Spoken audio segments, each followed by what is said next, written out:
some noise for Orange Juice and a Blunt. Whoreson, the story of a ghetto pimp.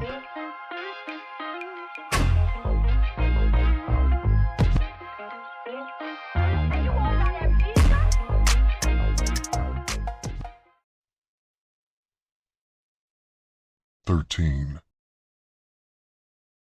My thoughts were sharply interrupted by the ringing of the telephone. I picked up the receiver and listened to Boots' excited chatter. "Okay, Boots, just grab a cab. I'll have everything ready when you get here." Things had begun to get damn hot in this small town for us. I had moved from the hotel one jump ahead of the vice squad. Everybody on the track knew the police were looking for a light-skinned Negro with a pregnant woman. Now the search had moved to the hospitals. Some black-ass nigga had done some tall talking to the police, 'cause Boots had just been interviewed by 2 detectives. Removing my bankroll from under the pillow, I sat up and counted the money. There was still $300 in my roll. After paying Ray's mother $500, the cost of living in a motel the past few days was beginning to eat up my stash. A car pulled up outside. I pulled back the curtain and looked out. It wasn't Boots, but she wouldn't be long. As soon as she could steal some clothes, she would slip out of the hospital. It didn't take long for me to come to a solution to our problem. Put some highway between us and the police. Our bags were already packed, so I carried them out to the car and put them in the trunk. After that, I removed the silk scarf from around my head and combed my hair, then put our toilet articles in an overnight bag and laid it on the arm of a chair. I examined the room carefully, making sure I hadn't overlooked anything. The sound of a car stopping in front of my unit gave me a start. I peeped out the window cautiously. Boots was getting out of a cab. I rushed to the door and opened it and handed her the cab fare. We stood in the doorway and watched the cab until it turned out of the driveway. "Let's go, baby," she asked. "Ain't you gonna give me enough time to change clothes?" I removed the overnight bag from the chair. "You can change at some gas station on the highway, baby. Right now, we gonna get the hell out of here before we end up locked up tight." The mention of jail put wings on our heels. I didn't begin to relax till we got out of the city limits. The farther I got away from the city, the better I felt. After I got out in the country, I stopped at a gas station and filled the tank up, while Boots went to the restroom and changed clothes. When she came back to the car, I helped her put her suitcase in the back seat. I pulled the car out onto the highway again. I was undecided on where to go. Detroit, Chicago, and New York. With Boots sitting beside me, pouring the drinks and lighting the reefer, I was at peace with the world. "Where we going, Daddy?" she asked, crossing her legs and leaning towards me. She rubbed the back of my neck, titillating me slightly.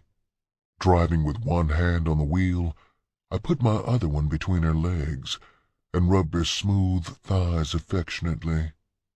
Her long, shapely black legs seemed to vibrate with heat. She moaned softly and nibbled at my ear. "I can't do nothing for at least 4 weeks, Whoreson." "You can do something," I replied with a grin. "I ain't heard nothing about your head being dead." We both laughed raucously. Boots lit up another stick of weed and choked on the smoke. She coughed for about 5 minutes while I laughed all the while. When we reached Detroit, we were still in a jocular mood. Driving down Hastings Street was a thrill for me. The appalling deterioration of the tenements, gloomy and frightening to some people, filled me with joy. This was home to me. I didn't know any other way of life. The women huddled in the doorways, trying to find some measure of warmth and shelter, or plying their trade, didn't arouse commiseration in my heart, only regret that they weren't in my stable. Boots' impression was altogether different from mine. I sure feel sorry for them bitches. I bet they done damn near froze in them doorways. Then she added, if it was me, I'd walk up and down instead of standing still. That way at least you might stay a little bit warm. Some of the more notable pimps could be seen sitting in their cars with the motors running. Sometimes a girl would run out of a doorway and get in a car.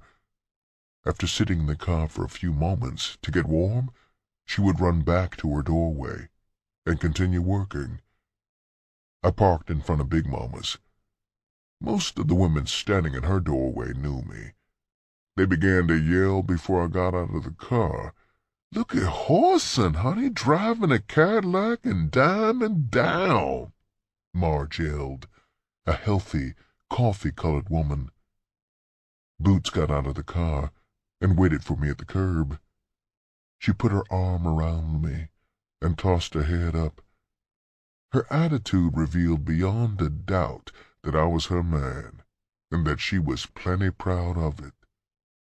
We walked up the stairs, arrogant and self-sufficient, without a care in the world. Big Mama, her face all aglow, smothered me in her huge arms. Whoreson, boy, why didn't you write us something?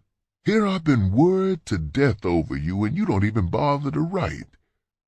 I finally extricated myself from her embrace. I hadn't realized how much I'd missed this big woman who cared so much about me.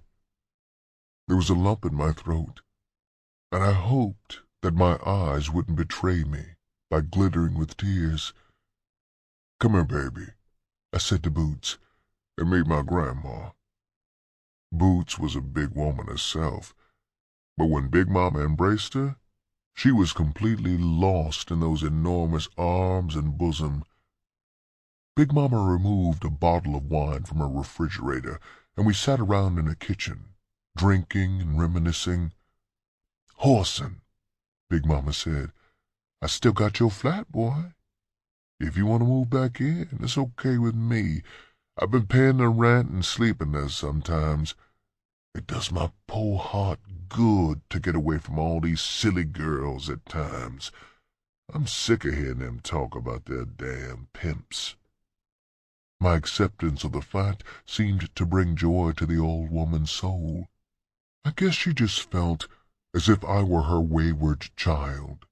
On my part, I not only felt but knew that, except for Boots, she was the only person in the world who really cared about what happened to me. Quite a bit of time had elapsed since we entered the apartment. I stood up. Well, Big Mama, I said, I guess we had better be going. We've been traveling all morning and need some rest. Boots stood up and clutched my arm for support. The drinks and weed had finally caught up with her. That child sure can't drink much, can she? Big Mama asked. We've been drinking all morning, I replied. Plus, she just got out of the hospital today. If that's the truth, Whoreson, Big Mama said plainly, don't you go putting that girl to work too soon. You wait till she's ready, you hear? She followed us to the door. I mean that, Whoreson. If you need any money, boy, let me know, but you better make damn sure I don't hear about that girl out there working sick. Her friendly warning followed us down the stairs. It was obvious that I wouldn't work Boots until she was in good shape. Amusing as Big Mama's threat was, it would benefit me to pay heed to it. If I put Boots on the streets, working, and Big Mama got the wire, she wouldn't hesitate to lock Boots up in her flat, and there was nothing I'd be able to do about it. It was a sure bet that I wouldn't try kicking a door down. Any time a man has been raised by a woman, his mother or not, there's certain liberties she can take with him that no other person in the world would dare do. By the time I got Boots in the car and was starting the motor up, someone knocked on the window I glanced over my shoulder and saw Ape grinning at me. Reaching over Boots' sprawled-out form, I opened the car door and let him in. He waved back at the man he had been with as I pulled away from the curb. Ape had filled out quite a bit since I'd seen him last.